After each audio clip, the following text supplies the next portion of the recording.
오늘 본문의 말씀은 우리가 큐티 한 주간 할 때 그 큐티의 본문의 말씀이기도 합니다. 어, 오늘 뉴스를 보니까 참 안타까운 일이 있습니다. 수많은 사람들이 전쟁 때문에 죽어가는 그런 일들이 있습니다. 러시아와 우크라이나의 전쟁이 끊이지 않고 지속되고 있기 때문입니다. 금방 무너질 것 같은 우크라이나가 버티고 있고 금방 승리할 것 같던 러시아는 고전하고 있습니다. 이뿐만 아니라 두 나라의 지도자에 대한 평가도 달라지고 있습니다. 전 세계적으로 러시아 대통령인 그 푸틴의 인기는 하락하고 있고 우크라이나 젤란스키 대통령의 인기는 절정적으로 막 올라가고 있는 것을 볼 수가 있습니다. 왜 우크라이나 대통령의 인기가 이렇게 올라가게 되었을까요? 이유는 단 하나, 언행일치 때문입니다. 이 언행일치가 무슨 뜻일까요? 말과 행동이 일치한다라는 사자성어입니다. 사실 이 젤란스키는 코미디언이었습니다. 코미디언 배우 출신으로 대통령에 당선이 되었습니다. 그렇지만 사람들이 그를 조롱합니다. 그의 말을 믿지 않고 우스갯소리로 듣게 됩니다. 그러나 지금은 그 어느 지도자보다도 놀랍게 국민의 지지를 받고 있습니다. 우리가 익히 알고 있는 지도자들의 모습은 어떤가요? 말만 그럴싸하게 하지만 국가가 어려울 때는 가장 먼저 도망치는 게 지도자들이었습니다. 최근에 우리가 아프가니스탄에서 보면 그 대통령이 혼자 몰래 도망갔던 것을 볼 수가 있죠. 반면에 우크라이나 대통령은 자신의 말에 책임을 지고 끝까지 국민과 함께하는 모습을 보여준 결과 그의 인기가 세계적으로 올라가는 것을 보게 될 수 있습니다. 그렇습니다. 언행일치의 삶, 언행, 말에 행동에 같은 그런 삶을 살면 사람의 마음을 얻게 될 수 있다는 것입니다. 반면에 우리 기독교인들은 그러면 어떠한 일치의 삶을 살아야 할까요? 어떠한 일치의 삶을 살아야 될까요? 오늘 제목이 있죠. 오늘 제목에 신행일치입니다. 신행일치죠. 바로 신앙과 행동이 일치하는 삶을 살아야 한다는 것입니다. 참 오늘날의 시대는 참 개인주의와 그리고 자기 탐닉의 시대라고 볼 수가 있습니다. 그걸 잘 볼 수 있는 게 광고죠, 광고. 어느 통신사 CF 광고 중에 이런 문구가 있었습니다. 아버지는 말하셨지, 인생을 즐겨라. 대부분의 광고를 유심하게 살펴보면 나에게 초점이 잡혀 있습니다. 그리고 현재에 대해서 초점이 잡혀 있죠. 오늘 당신에게 행운이 있습니다. 당신의 갈증을 해소해라. 당장 당신의 마음대로 해라. 지금 곧 떠나라. 이러한 광고 문구들을 하나하나 이렇게 열거하다 보면 그런 것들에는 나와 현재에 초점이 되어 있습니다. 이런 것들은 개인주의와 그리고 자기의 욕망을 이끌어내는 그러한 바탕이 그 안에 있는 것입니다. 광고가 이렇게 보여주듯이 오늘날의 특징은 자기의 탐닉의 시대입니다. 자기가 하고 싶은 걸 하는 그러한 시대인 거죠. 이러한 부분에서 기독교 안에도 이러한 부분이 나타나 있다는 것입니다. 하나님에 대한 참된 예배가 자기의 존중을 위한 예배로, 자기의 필요에 대한 예배로, 자기 욕구에 대한 예배로 바뀌었습니다. 하나님을 숭배하는 것이 아니라 나를 숭배합니다. 하나님이 우리 인생을 잘 살게 된다면 그때는 하나님께 감사하고 그때 하나님께 찬양하지만 내가 안 되면, 인생이 안 되면 하나님을 저주합니다. 기독교가 마치 인생의 복을 받는 도구로 전락하게 되었습니다. 이게 이 시대의 모습입니다. 결국 그리스도인들이 신앙과 행동이 일치하지 못하는 삶을 삶으로 인해서 세상 사람들은 손가락질합니다. 너희가 뭐 그리스도인이냐? 너희가 무슨 기독교인이냐? 이런 모습이 오늘만에 있는 것이 아니라 바울 시대에도 똑같이 그러한 일이 있었다는 것입니다. 그리고 바울은 우리에게 어떤 교훈을 줄지 우리는 말씀을 통해서 한번 깨닫는 시간이 되기를 소망합니다. 고린도 교회는 바울이 직접 세운 교회입니다. 그리고 고린도 교회를 너무나도 잘 알고 있는 사람은 아마도 바울일 것입니다. 사도행전 18장에 보면은 바울은 고린도 교회에서 1년 6개월 동안이나 고린도에 머물면서 교회를 세웁니다. 성장하게 하고 크게 공헌한 사람이 바로 바울이었습니다. 그만큼 고린도 교회에 대한 그 바울의 사랑, 그리고 바울이 고린도 교회를 얼마나 아끼는지 그의 정성을 우리는 고린도 교회를 통해서 살펴볼 수가 있습니다. 이 바울이 살던 시대, 그 시대에는 로마가 온 세상을 정복하고 있었습니다. 유럽과 소아시아 지역을 다스리면서 이 고린도 또한 로마의 속국이었습니다. 그러나 이 고린도 지역이라는 게 매우 흥미로운 점이 있습니다. 지도를 보면은요, 저 옆에 보면 왼쪽이죠. 로마가 보이고 오른쪽 맨 끝에는 예루살렘, 밑에는 예루살렘이 보입니다. 그리고 그 위에는 우리 터키 지역이죠. 그리고 제일 가운데에 빨간 글씨가 바로 고린도입니다.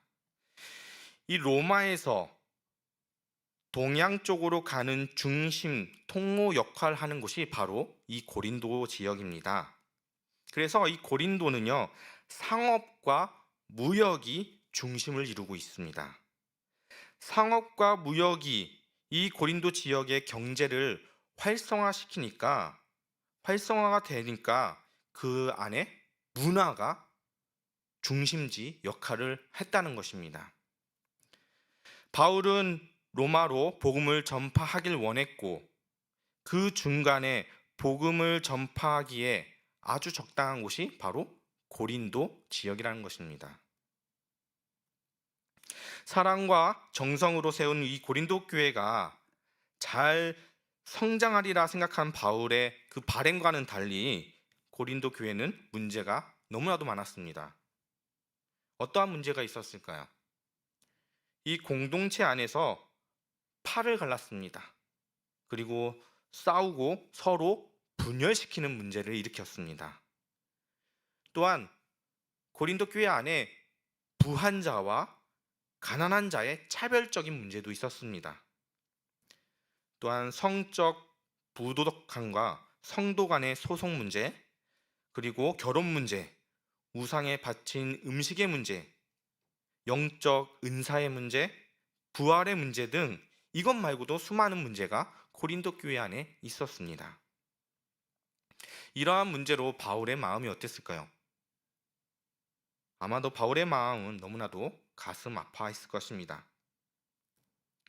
이러한 문제를 들은 바울은 고린도를 향해 편지를 쓰게 됩니다. 그게 바로 고린도 전서입니다. 그런데 이 고린도 전서는요, 다른 서신들과는 좀 다른 점이 있습니다. 이 편지의 특징은 이 고린도 교회 안에 실제적인 상황, 실제적인 문제를 갖고 기록된 편지라는 것입니다. 그러면 어떠한 문제, 어떠한 상황을 바울은 어떻게 풀어가느냐? 우린 그것을 바라봐야 됩니다. 그게 오늘 읽은 본문 말씀 5장 내용에 대해서 우리 한번 살펴보려고 하는데, 5장에는 어떠한 문제가 발생이 되었을까? 그것은 바로 1, 2절을 우리 함께 보려고 합니다.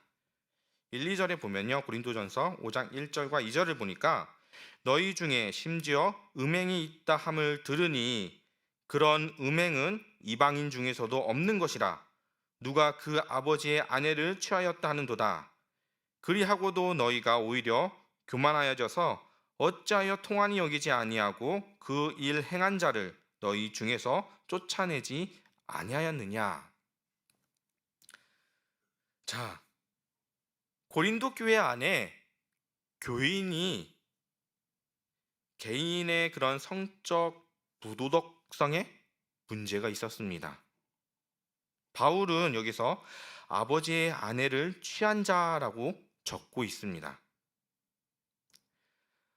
많은 신학자들은 이 여인을 첩이라고 생각하고 있습니다. 이 여인은 아버지의 첩이며 아들에게는 계모입니다. 그런데 우린 여기서 돌아보려고 하는 것은 1세기 그 고린도 세계의 사회적 문화에 대한 적절한 배경이 있어야 됩니다.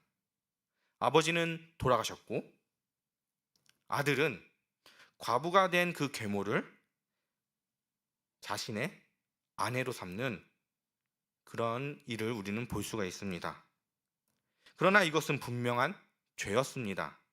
바울은 그러한 음행은 이방인 중에도 없는 것이라고 딱 잘라 이야기합니다. 이방인인데마저도 법과 사회의 규범을 살펴보면 이러한 관계는 허용할 수 없다라고 이야기하고 있는 것입니다.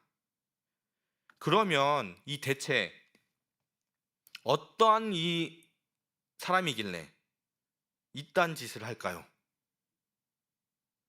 두 가지로 우리는 추측을 할 수가 있습니다. 첫 번째로 보면 사회에 말하는 것에 대해 무관심한 사회의 부적응자이거나 아니면 사회의 규칙을 초월해서 엘리트이지 않을까입니다. 말씀을 토대로 살펴보니까 고린도 교회의 공동체의 일원으로 받아졌다라고 볼 수 있습니다. 또한 2절을 보니까 교회가 그를 쫓아내려고 하지 않았다라는 것을 또 우리가 볼 수가 있습니다. 그 이유를 한번 보면 아마도 이 형제는 사회적 엘리트 쪽의 주장이 아마 더 맞을 것 같습니다. 이 남자는 그가 속한 교회 공동체와 사회의 법을 무시할 만큼 부유했고 힘이 있는 사람이었습니다. 그의 재산은 이 부도덕한 행위를 통해 또한 동기가 부여됐을 것입니다. 로마법에 따르면 만약 그의 아버지가 부자로 죽었습니다. 그러면 그 유산 대부분 부인이 상속을 받습니다. 아들에게는 적은 유산만이 남겨지게 되겠죠. 그렇게 되면 아버지의 재산은 1차적으로 이 계모에게 돌아갑니다. 그리고 이 계모가 새로운 남편에게 시집을 가게 된다면 이 새 남편에게 재산이 다 가게 되어 있는 것입니다. 따라서 이 남자는요, 이 돈을 자기가 갖고 싶은 거예요. 그래서 계모와 결혼을 한 것입니다. 분명히 2절을 보면 성도덕성에 문제가 있는 자였습니다. 이방인들도 하지 않는 것이었습니다. 그런데 왜 교회가 그를 쫓아내는 것에 망설였냐는 것입니다. 아마도 그는 교회에서 유명한 위치에 있는 자였을 것입니다. 예로 들자면 고린도 안에서 부한 자하고 가난한 자에 대한 그런 문제가 있었습니다. 그렇다면 이 남자는 이 교회 내에 몇몇의 그런 극빈 가정을 후원하는 자로 아마 존재했을 수도 있을 것 같습니다. 또한 이 공동체 안에서는 주인과 노예가 같이 한 형제였습니다. 그 노예들의 주인이 누굽니까? 바로 이 성적 부도덕한 자의 이 사람이 주인인 것일 수도 있다는 것입니다. 만약에 이러한 상황이었다면 아마도 이 남자를 쫓아낼 수 없었을 것 같습니다. 그냥 추측이죠. 근데 만약 바울이 고린도 교회에 있는 상황이라면 바울은 이 범죄한 형제가 얼마나 부유했거나 얼마나 권력이 있거나 가졌던가에 상관없이 추방했을 것입니다. 그런데 특별한 점이 있습니다. 바울은 죄를 진 이 형제를 직접 책망하기보다는 교회가 그 사람의 죄를 용납한 문제에 대해서 책망하고 있다는 것입니다. 다르게 말하면 바울은 그 사람보다 누구에게? 교회에게 더 화를 내고 있는 것입니다. 교인이 간음을 저지른 것보다 간음을 저지른 사람에 대해서 아무 말을 하지 않는 그 교회가 더 악하다라는 것입니다. 개인의 죄는 개인 혼자 파괴될 뿐입니다. 그런데 거룩해야 할 이 공동체가 이 작은 죄마저 허용한다면 교회 전체가 무너져 내립니다. 마치 몸의 면역 체계가 작은 것 하나 때문에 무너지는 것처럼 이 작은 것의 하나를 용납함으로 교회의 그 참된 본질, 생명을 무너지게 되는 것입니다. 바울이 원하는 교회의 모습, 바울이 바라보는 교회의 모습은 어떠한 것일까요? 교회에 대해서 우리는 어떠한 특징을 기대해야 될까요? 교회는 세상과 달라야 됩니다. 교회가 세상의 모임과 다르지 않다면, 교회의 도덕성이 세상의 도덕성과 다르지 않다면, 세상 사람들이 세상과 교회의 차이를 어떻게 구별할 수 있을까요? 세상도 똑같은데 교회도 똑같네. 그러지 않을까요?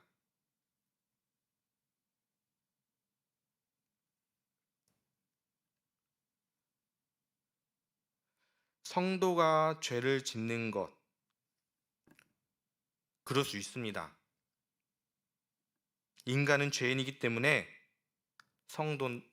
우리도 죄를 범할 수가 있습니다.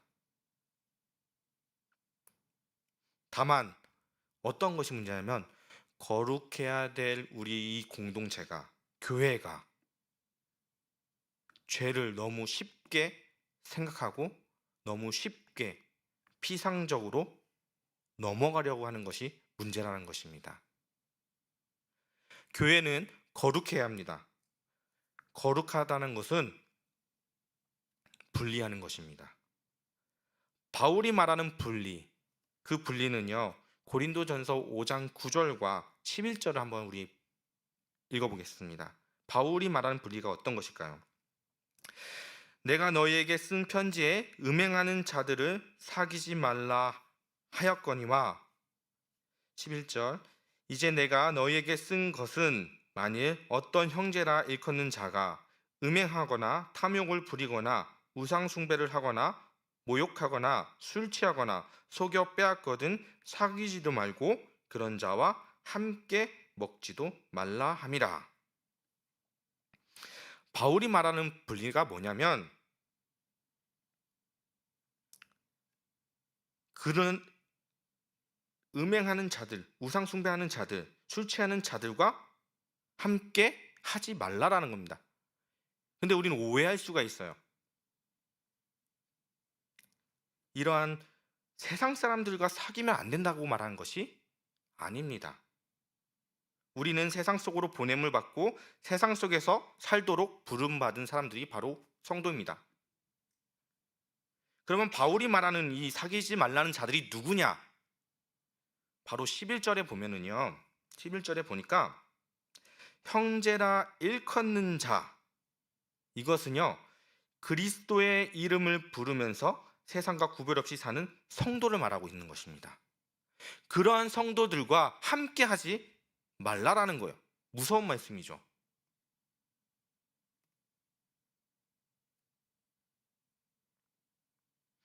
교회 안에 있는 자들이 구별되지 않고 세상과 똑같이 너도 죄인? 나도 죄인이야. 그래, 우리 같이 죄. 그게 아닙니다. 똑같이 살아간다면 우리는 정죄하고 판단해야 됩니다. 세상 사람들을 정죄하고 판단하는 것이 아닙니다. 우리 안에 있은 우리 공동체 안에서 죄에 대해서 정죄하고 죄에 대해서 판단해야 된다는 것입니다. 이렇게 거룩한 일이 거룩해야 될 교회가 더럽혀졌으면 그러면 어떻게 대처해야 될까요? 고린도전서 5장 우리 13절을 잠깐 볼게요. 거기에 보니까 바울은 이렇게 말하고 있습니다. 밖에 있는 사람들은 하나님이 심판하시려니와 이 악한 사람은 교회 안에 있는 교인이 이 악한 사람은 너희 중에서 내쫓으라. 이게 어디에 있는 내용이냐면 과거 이스라엘 백성들이 약속의 땅, 그 가나안 땅으로 들어갈 준비를 하고 있을 때 하나님께서 이스라엘 백성들에게 하신 이야기가 있습니다. 신명기 13장 5절을 보면요. 그런즉 선지자나 꿈꾸는 자는 죽이라. 이는 그가 너희에게 너희를 애굽 땅에서 인도하여 내시며 종되었던 집에서 속량하신 너희의 하나님 여호와를 배반하게 하려 하며 너희 하나님 여호와께서 내게 행하라 명령하신 집에서 속량하신 너희 하나님 여호와를 명령하신 죄송합니다. 다시 그런 선지자나 꿈꾸는 자는 죽이라. 이는 그가 너희에게 너희를 애굽 땅에서 인도하여 내시며 종 되었던 집에서 속량하신 너희의 하나님 여호와를 배반하게 하려 하며 너희의 하나님 여호와께서 내게 행하라 명령하신 도에서 너를 꿰내려고 말하였음이라. 너는 이같이 하여 너희 중에서 악을 제할지니라. 너희 중에서 악을 제할지니라. 신명기 17장 5절과 7절도 어떠한 내용이냐면 너는 그 악을 행한 남자나 여자를 내 성문으로 끌어내고 그 남자나 여자를 돌로 쳐 죽이되 죽일 자를 두 사람이나 세 사람의 증언으로 죽일 것이요 한 사람의 증언으로는 죽이지 말 것이며 이런 자를 죽이기 위해서 증인이 먼저 그에게 손을 댄 후에 뭇 백성이 손을 댈지라 너는 이와 같이 하여 너희 중에서 악을 제할지니라. 악을 제할지니라. 하나님 백성이 죄를 범하면 그 죄를 제거해야 된다는 것입니다. 똑같이 신약 시대 고린도 안에서도 똑같이 그러한 상황이 이루어져야 되고 현재 우리 안에서도 그러한 죄가 있다면 그 죄를 제거해야 된다는 겁니다. 징계하라. 왜 징계해야 되냐? 왜 바울은 이렇게 징계하라고 했을까요? 징계의 그 과정을 통해서 우리들은 우리의 죄를 다시 바라보고 경각심을 갖게 합니다. 성도는 징계를 보면서 자기의 죄의 심각성을 깨닫게 됩니다. 징계는 정죄하려고 준 게 아닙니다. 회개하기 위해서 징계를 주는 것입니다. 그 징계를 통해서 교회는 순전함을 그리고 순결함을 지킬 수 있는 것입니다.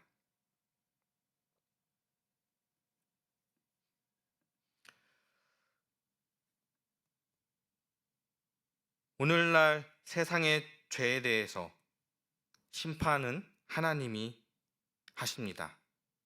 세상의 심판은 하나님이 손에 있습니다. 그러나 교회 안에 있는 죄, 그 죄의 심판은 우리들의 몫입니다.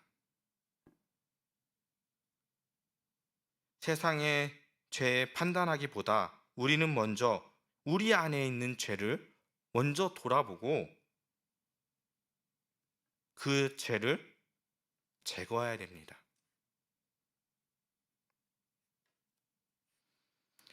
말씀을 준비하면서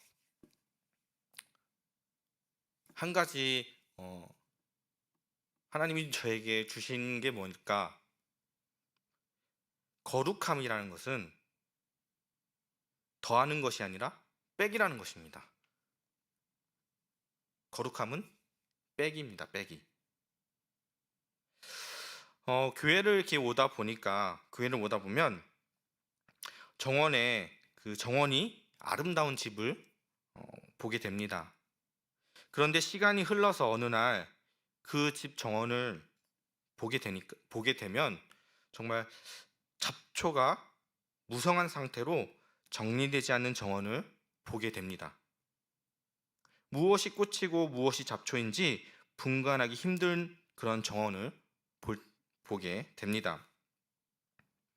정원이 아무리 아름다워도 잡초와 공생하면 그 아름다움은 사라집니다. 하나님의 것을 내 안에 채우는 것이 거룩함이라면 내 안에 있는 그 잡초들을 뽑아내는 것이 필요하다는 거죠. 화단의 그 잡초가 날 때마다 걷어내는 것처럼 내 안에 잡초처럼 파고드는 그 죄를 살피고 날마다 그 죄를 빼야 된다는 것입니다. 주의 보혈로 그것을 뽑아내는 것이 거룩함에 이르는 길이 아닐까요? 그냥 말씀만 듣고 거룩함을 받는 것이 아니라 내 안에 있는 죄도 버려야 된다는 것입니다. 고린도전서 5장 7절을 볼게요. 7절에 보니까 바울은 이렇게 이야기합니다. 너희는 누룩 없는 자인데 새 덩어리가 되기 위하여 묵은 누룩을 내버리라. 무엇을 빼라고 합니까? 누룩을 빼라고 하고 있습니다. 이 말씀처럼 지금 우리는 누룩을 빼는 것이 필요한 때입니다. 죄 같은 누룩을 버리고 유월절 어린 양이신 그리스도로 채워야 합니다.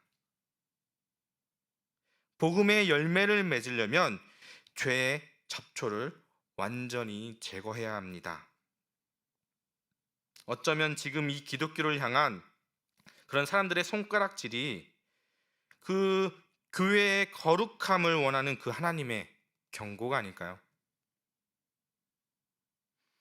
더러운 죄를 깨끗이 씻어주기 위해 십자가의 보혈을 흘리신 주님, 그 주님 앞에 진실한 회개로 우리는 나아가야 할 때입니다.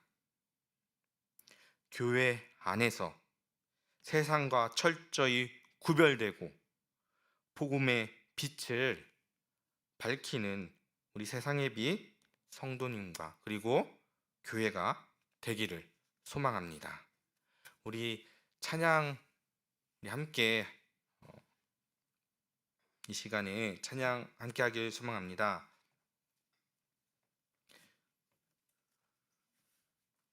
바울은 세상에 대해서 말하는 것이 아니라 이 안에 있는 죄에 대해서 이야기하고 있습니다. 우리 공동체 안에 있는 죄, 그 죄를 묵인하고 지나갔던 고린도 교회. 우리가 묵인하고 지나갔던 죄가 어떤 것이 있을까요? 그 죄를 우리가 하나님 앞에 이 시간 기도하고 회개하고 나아가기를 소망합니다.